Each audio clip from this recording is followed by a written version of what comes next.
Έχεις προσέξει ποτέ ότι κάποιες φορές, ακόμα και χωρίς να το θες, ρίχνεις μόνος σου την αξία σου. Χωρίς να το καταλαβαίνεις, εκπέμπεις αδυναμία. Και δεν είναι επειδή είσαι όντως αδύναμος, αλλά επειδή συμπεριφέρεσαι με έναν τρόπο που δείχνει ανασφάλεια, στέρηση και ανάγκη για αποδοχή. Δίνεις υπερβολικά πολλές εξηγήσεις. Αντιδράς πολύ γρήγορα, ψάχνεις απεγνωσμένα την επιβεβαίωση. Γκρινιάζεις. Δείχνεις άγχος εκεί που θα έπρεπε να δείχνεις έλεγχο. Και το χειρότερο απ' όλα είναι ότι δεν έχεις ιδέα ότι το κάνεις. Νομίζεις ότι είσαι ευγενικός, ότι είσαι ειλικρινής, ότι είσαι απλά ανθρώπινος, αλλά στην πραγματικότητα στέλνεις σήμα σε όλους γύρω σου ότι είσαι εύκολος στόχος. Και οι άνθρωποι το διαισθάνονται αυτό.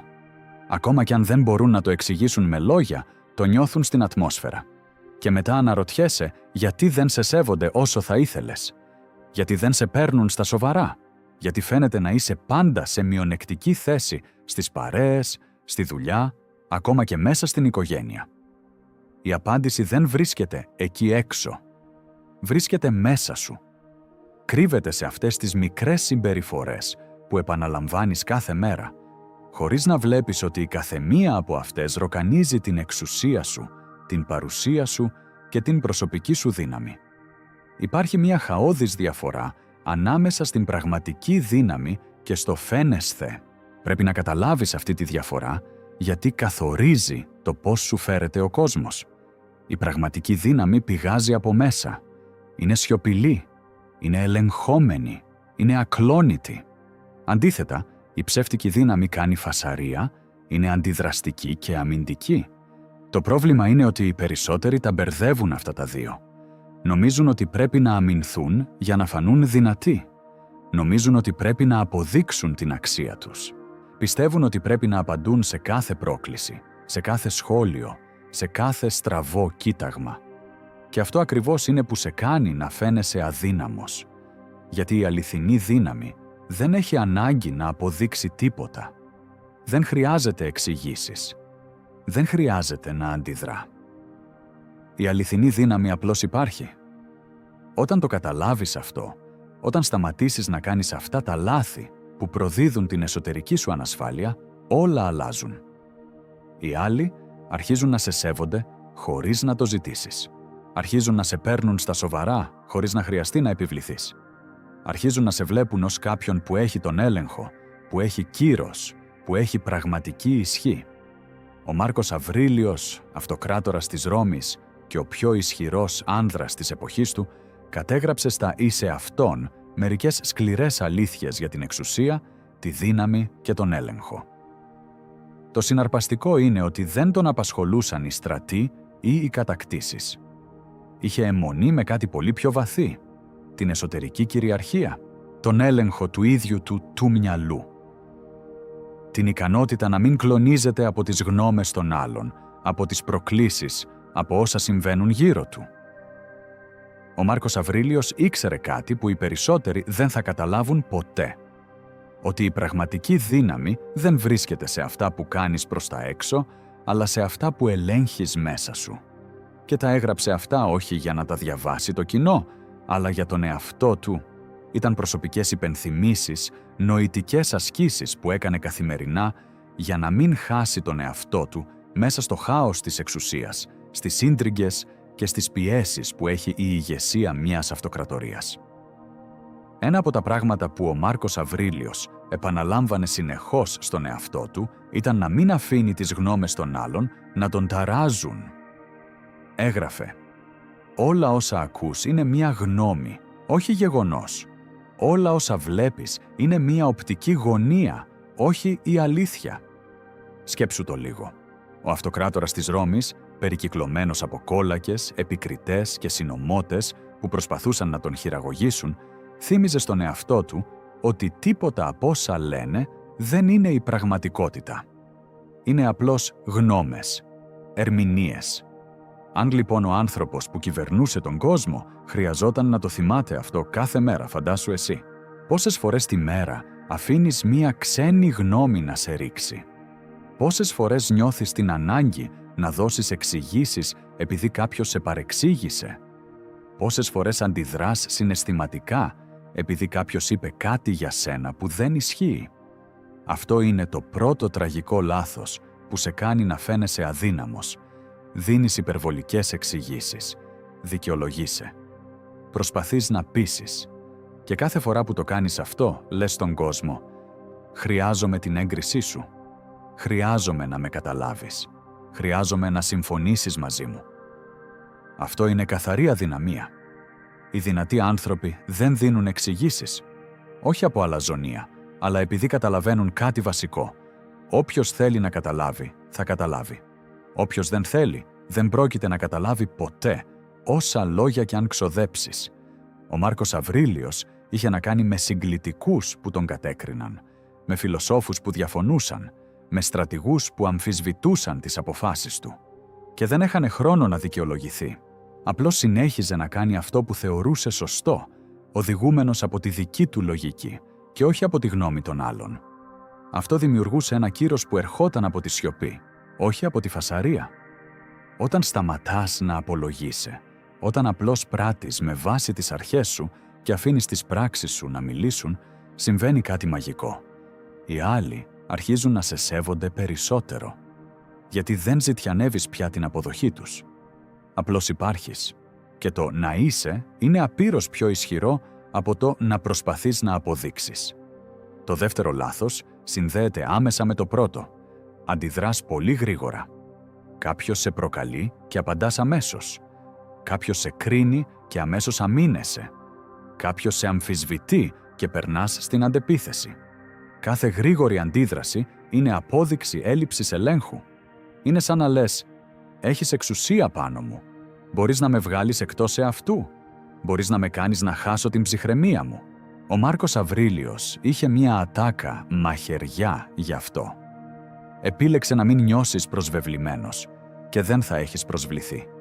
Μην νιώθεις ότι σε έβλαψαν και δεν θα έχεις βλαφθεί. Βλέπεις πού ρίχνει την ευθύνη. Δεν λέει ότι οι άλλοι δεν θα προσπαθήσουν να σε μειώσουν ή να σε προκαλέσουν. Λέει ότι η επιλογή του να επηρεαστείς είναι δική σου. Είναι εσωτερική υπόθεση. Αν επιλέγεις να αντιδράσεις, επιλέγεις να σε ελέγχουν. Και το να σε ελέγχουν είναι το αντίθετο της δύναμης. Σκέψου πόσες φορές άναψες για κάτι ασήμαντο και μετά το μετάνιωσες. Πόσες φορές άφησες κάποιον να σου σπάσει τα νεύρα για κάτι που δεν είχε καμία σημασία. Πόσες φορές απάντησες σε ένα σχόλιο στα social media, μπήκες σε μία ανούσια συζήτηση, υπερασπίστηκες τον εαυτό σου σε μία κριτική που δεν άξιζε καν την προσοχή σου. Και τι κέρδισες? Απολύτως τίποτα. Στην πραγματικότητα, έχασες. Γιατί έδειξες ότι είσαι εύκολα διαχειρίσιμος. Ότι αρκεί κάποιος να πατήσει το σωστό κουμπί και εσύ χορεύεις στον ρυθμό του. Οι αδύναμοι άνθρωποι είναι προβλέψιμοι. Ελέγχονται εύκολα. Οι δυνατοί άνθρωποι είναι απρόβλεπτοι ακριβώς επειδή δεν αντιδρούνε μηχανικά.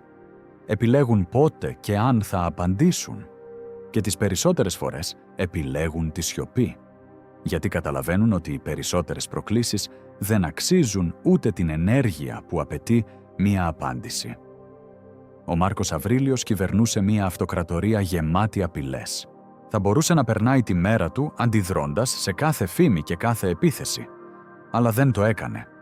Κρατούσε την προσοχή του στην ουσία και αγνοούσε τον θόρυβο. Αυτό ακριβώς σε κάνει δυνατό, η ικανότητα να ξεχωρίζεις τι αξίζει την προσοχή σου και τι είναι απλώς θόρυβος που προσπαθεί να σε αποπροσανατολίσει. Το τρίτο λάθος είναι καταστροφικό και πιθανότατα το κάνεις πολλές φορές τη μέρα χωρίς να το καταλαβαίνεις. Κυνηγάς την επιβεβαίωση. Θέλεις να σε αναγνωρίσουν. Θέλεις το μπράβο. Θέλεις οι άλλοι να δουν την αξία σου. Δεν είναι κακό να θέλεις αναγνώριση. Το πρόβλημα είναι όταν την έχεις ανάγκη. Όταν λειτουργείς με βάση αυτήν. Όταν μικραίνεις τον εαυτό σου για να γίνεις αποδεκτός. Όταν αλλάζεις γνώμη για να είσαι αρεστός. Κάθε φορά που το κάνεις αυτό, παραχωρείς την αξία σου σε τρίτους. Λες ότι η αυτοεκτίμησή σου εξαρτάται από τη γνώμη των άλλων. Και αυτό σε βάζει σε μία μόνιμα αδύναμη θέση, εξαρτημένο από την κρίση του καθενός. Ο Μάρκος Αβρίλιος έγραψε κάτι που θα έπρεπε να το χαράξεις στο μυαλό σου. Μην δίνεις αξία σε πράγματα που έπρεπε να ζητιανέψεις για να πάρεις από τους άλλους. Σου λέει ότι αν πρέπει να παρακαλέσεις, αν πρέπει να παίξεις ρόλο για να πάρεις έγκριση, τότε αυτή η έγκριση είναι σκουπίδια. Γιατί δεν βασίζεται σε αυτό που πραγματικά είσαι, αλλά σε αυτό που παριστάνεις. Η πραγματική δύναμη πηγάζει από μέσα. Έρχεται όταν ξέρεις την αξία σου, ανεξάρτητα από το τι πιστεύει ο κόσμος. Και όταν ξέρεις την αξία σου, σταματάς να προσπαθείς να αποδείξεις πράγματα, σταματάς το θέατρο, σταματάς να πουλάς τον εαυτό σου. Απλώς υπάρχεις με όλη σου την αυθεντικότητα και σε όποιον δεν αρέσει, ας μην αρέσει. Κανένα πρόβλημα. Δεν είσαι εδώ για να ικανοποιείς τους πάντες. Είσαι εδώ για να ζεις σύμφωνα με τις αρχές σου. Και όταν ζεις έτσι, συμβαίνει κάτι ενδιαφέρον. Έλκεις τον σεβασμό φυσικά. Όχι επειδή τον ζητάς, αλλά επειδή εκπέμπεις αυτάρκεια. Και η αυτάρκεια είναι μαγνητική. Οι άνθρωποι καταλαβαίνουν πότε κάποιος δεν τους έχει ανάγκη για να νιώσει καλά με τον εαυτό του. Αντί να προσπαθείς εσύ να κερδίσεις την έγκρισή τους, καταλήγουν εκείνοι να θέλουν τη δική σου. Το τέταρτο λάθος είναι πιο ύπουλο. Δείχνεις ότι έχεις ανάγκη. Και η ανάγκη σκοτώνει την έλξη, τον σεβασμό και το κύρος. Είτε μιλάμε για σχέσεις, είτε για δουλειά, όταν δείχνεις εξαρτημένος, χάνεις δύναμη. Ο Μάρκος Αβρίλιος καταλάβαινε άριστα τη δυναμική της εξουσίας. Ήξερε ότι ηγέτης που δείχνει ανάγκη να αγαπηθεί, χάνει την εξουσία του. Άνθρωπος που δείχνει ανάγκη για προσοχή, χάνει την αξία του. Δεν είναι ότι οι άνθρωποι είναι κακοί. Είναι ότι η ανάγκη δείχνει εσωτερικό κενό. Δείχνει ότι δεν είσαι ολοκληρωμένος. Και οι μη ολοκληρωμένοι άνθρωποι φαίνονται αδύναμοι επειδή ψάχνουν πάντα κάτι εξωτερικό για να γεμίσουν το μέσα τους. Πόσες φορές έδειξες απελπισία χωρίς να το καταλάβεις. Έστειλες απανωτά μηνύματα σε κάποιον που σε αγνοούσε. Επέμεινες σε μία φιλία που δεν ήταν αμοιβαία. Συμβιβάστηκες με λιγότερα από όσα άξιζες από φόβο μην μείνεις μόνος. Όλα αυτά φωνάζουν ένα πράγμα. Σε χρειάζομαι. Εξαρτώμαι. Δεν μου αρκώ. Ο Μάρκος Αβρίλιος εφάρμοζε κάτι δραστικό. Την υγιή αδιαφορία. Όχι ψυχρότητα. Αδιαφορία για τα ασήμαντα. Νοιαζόταν βαθιά για το να είναι δίκαιος και σωστός, αλλά αδιαφορούσε πλήρως για τη γνώμη της μάζας, για τα φθηνά κομπλιμέντα και τις κενές κριτικές. Αυτή η αδιαφορία τον έκανε ανίκητο. Δεν μπορείς να χειραγωγήσεις κάποιον που δεν έχει ανάγκη τίποτα από όσα έχεις να του προσφέρεις. Το πέμπτο λάθος είναι ίσως το πιο συνηθισμένο και τοξικό. Η γκρίνια. Το παίζεις θύμα. Μιλάς συνέχεια για τα βάσανά σου. Δεν λέω να μην μοιράζεσαι τα προβλήματά σου με τους δικούς σου ανθρώπους. Το πρόβλημα είναι όταν η γκρίνια γίνεται η ταυτότητά σου. Όταν κάθε συζήτηση γυρίζει γύρω από το τι πάει στραβά στη ζωή σου. Αυτό δεν προκαλεί συμπόνια. Προκαλεί ήκοτο και έλλειψη σεβασμού. Οι άλλοι σε βλέπουν σαν κάποιον που δεν ορίζει τη μοίρα του. Σαν έρμεο των καταστάσεων. Ο Μάρκος Αβρίλιος αντιμετώπισε πανδημίες, πολέμους, προδοσίες, θανάτους αγαπημένων προσώπων. Και δεν γκρίνιαξε ποτέ. Αποδεχόταν αυτό που δεν μπορούσε να αλλάξει και δρούσε σε αυτό που μπορούσε. Είχε μια δυνατή φράση. «Αν είναι υποφερτό, υπόφερέ το. Αν είναι ανυπόφορο, θα σε τελειώσει γρήγορα». Βλέπεις την στοική ψυχραιμία. Δεν υπάρχει χώρος για θυματοποίηση. Ή αντέχεις ή δεν αντέχεις. Η γκρίνια δεν αλλάζει τίποτα. Οι δυνατοί άνθρωποι περνούν τις δυσκολίες σιωπηλά. Όχι επειδή καταπιέζουν συναισθήματα, αλλά επειδή ξέρουν ότι κανείς δεν θα λύσει τα προβλήματά τους αντί για αυτούς. Η θυματοποίηση είναι μια φυλακή του μυαλού που σε κρατάει στάσιμο. Όταν κόψεις την γκρίνια και απλώς αντιμετωπίζεις τα πράγματα χωρίς δράματα, οι άνθρωποι σε βλέπουν αλλιώς. Σε σέβονται γιατί δείχνεις ανθεκτικότητα. Και η σιωπηλή ανθεκτικότητα είναι η επιτομή της δύναμης. Δείχνει ότι δεν χρειάζεσαι κοινό για να δώσεις τις μάχες σου. Το έκτο λάθος σκοτώνει τα όνειρά σου και δεν το παίρνεις χαμπάρι. Μιλάς πολύ για το τι θα κάνεις. Ανακοινώνεις τα σχέδιά σου. Μοιράζεσαι τις ιδέες σου πριν τις πραγματοποιήσεις. Κάθε φορά που το κάνεις, ξοδεύεις την ενέργεια που θα έπρεπε να ρίξεις στην πράξη. Ο Μάρκος Αβρίλιος δεν διαλαλούσε τι θα έκανε. Το έκανε. Τα γραπτά του δεν προορίζονταν για έκδοση. ήταν ιδιωτικές σκέψεις. Δεν τον ένοιαζε να δείξει στον κόσμο πόσο σοφός ήταν. Τον ένοιαζε να είναι όντως σοφός. Οι αδύναμοι άνθρωποι ανακοινώνουν τα σχέδιά τους, γιατί θέλουν το χειροκρότημα προκαταβολικά. Θέλουν να τους θαυμάσουν για κάτι που δεν έκαναν ακόμα. Οι δυνατοί απλώς κάνουν. Και μιλάνε αφού ολοκληρώσουν. Όταν ανακοινώνεις ένα σχέδιο, ο εγκέφαλος σου παίρνει την ίδια ικανοποίηση σαν να το είχες ολοκληρώσει. Ξεγελάς τον εαυτό σου και χάνεις το κίνητρο. Συν του ότι εκτίθεσαι. Ο κόσμος θα κρίνει, θα αμφισβητήσει, θα σου φυτέψει αμφιβολίες. Αν δεν έχεις ατσαλένιο μυαλό, θα τα παρατήσεις πριν καν αρχίσεις. Γιατί να ζητάς την έγκριση του κόσμου για τα σχέδιά σου? Κάν' το. Και όταν γίνει, το αποτέλεσμα θα κάνει πολύ περισσότερο θόρυβο από οποιαδήποτε ανακοίνωση. Το 7ο λάθος είναι ύπουλο γιατί μεταμφιέζεται σε αυτοπεποίθηση. Η υπερπροσπάθεια ή αλλιώς η φιγούρα. Προσπαθείς να αποδείξεις την αξία σου κάνοντας επίδειξη, μιλώντας δυνατά, προσπαθώντας να επιβληθείς με το ζόρι. Αυτό είναι ανασφάλεια μασκαρεμένη σε αυτοπεποίθηση.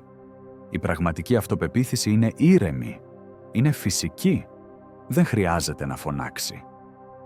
Ο Μάρκος Αβρίλιος ήταν ο πιο ισχυρός άνθρωπος στον κόσμο και προτιμούσε να ζει απλά. Όχι επειδή δεν μπορούσε να έχει χλειδί, αλλά επειδή καταλάβαινε ότι η χλειδί δεν αποδεικνύει αξία. Αυτό που αποδεικνύει δύναμη είναι ο αυτοέλεγχος, η ικανότητα να έχεις τα πάντα και να μην χρειάζεσαι τίποτα. Όταν προσπαθείς να φανείς κάτι παραπάνω από αυτό που είσαι, αποκαλύπτεις ότι νιώθεις λίγος. Και αυτή η ανασφάλεια φαίνεται παντού. Οι άνθρωποι που έχουν πραγματική αξία δεν χρειάζεται να την διαφημίσουν. Απλώς είναι. Όταν σταματάς να προσπαθείς να εντυπωσιάσεις, παραδόξως κερδίζεις περισσότερο σεβασμό. Γιατί η αυθεντικότητα τραβάει τους ανθρώπους. Η φιγούρα τους διώχνει. Όλοι καταλαβαίνουν πότε κάποιος προσπαθεί υπερβολικά. Ο Μάρκος Αβρίλιος ζούσε με εγκράτεια από επιλογή. Αυτή η επιλογή τον έκανε πιο δυνατό από οποιονδήποτε αυτοκράτορα πνιγόταν στις απολαύσεις, γιατί έδειχνε ότι αυτός έλεγχε τις επιθυμίες του και όχι το αντίθετο. Και τέλος, το 8ο λάθος που διαλύει την εικόνα σου. Δεν ξέρεις πότε να το βουλώσεις. Μιλάς πάρα πολύ. Γεμίζεις τα κενά σιωπής, φλιαρείς, επαναλαμβάνεσαι. Κάθε περιττή λέξη είναι ένα κομμάτι δύναμης που πετάς στα σκουπίδια. Ο Μάρκος Αβρίλιος πίστευε ότι πρέπει να μιλάς μόνο όταν έχεις κάτι ουσιαστικό να πεις, αντί να μιλάς απλά για να σπάσεις τη σιωπή. Η σιωπή είναι πιο ισχυρή από 1000 άδειες λέξεις. Το λιγότερο είναι περισσότερο. Όποιος μιλάει ακατάπαυστα προσπαθεί να πείσει, και όποιος προσπαθεί να πείσει βρίσκεται σε θέση αδυναμίας. Οι δυνατοί άνθρωποι μιλούν λίγο και μετρημένα. Όταν φλιαρείς, αποδυναμώνεις το μήνυμά σου. Δίνεις δικαιώματα. Δείχνεις άγχος.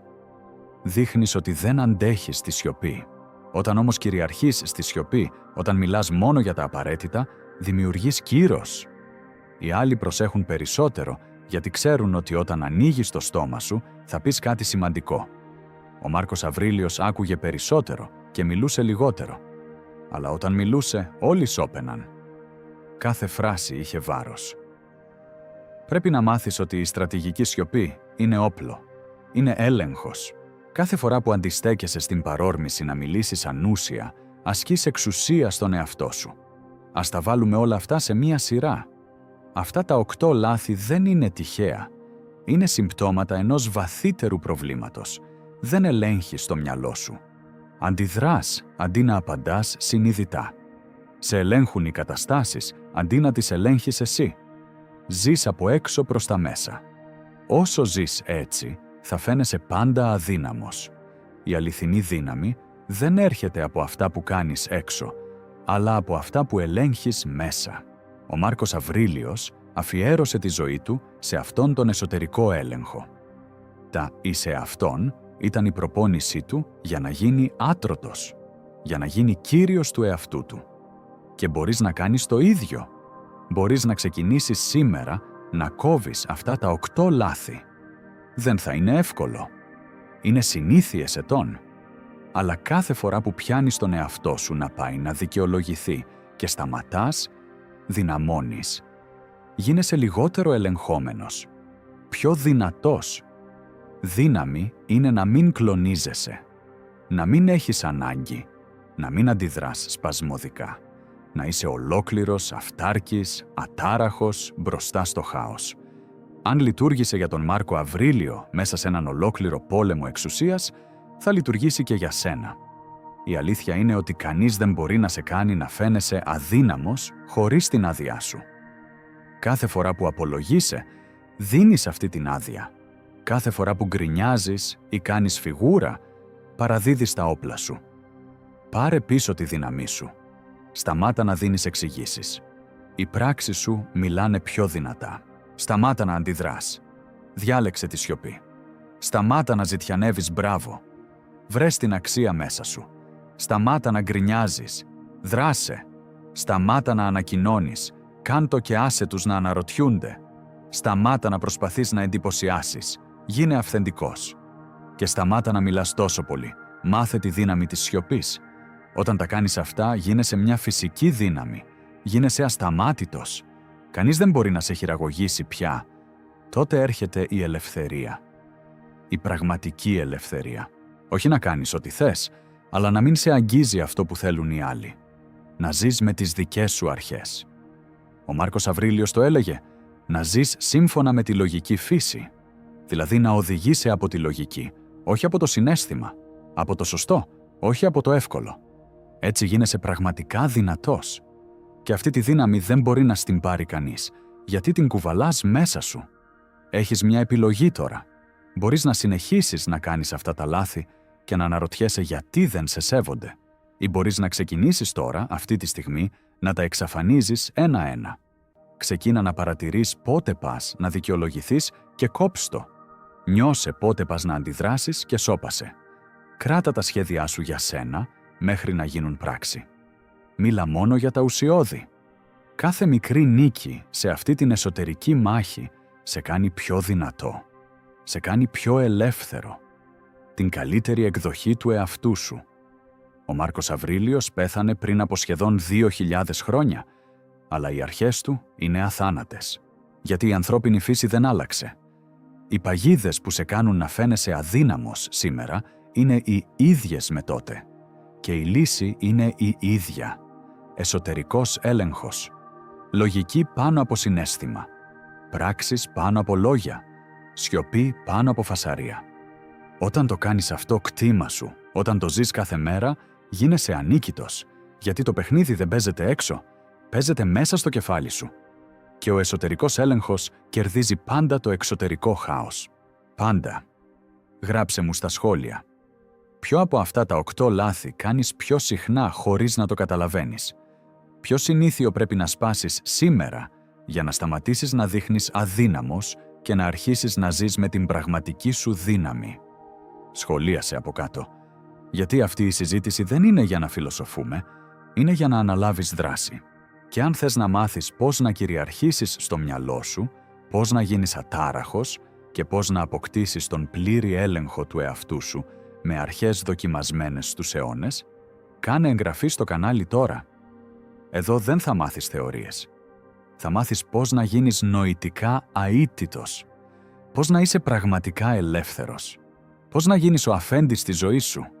Και αυτό δεν αγοράζεται με τίποτα.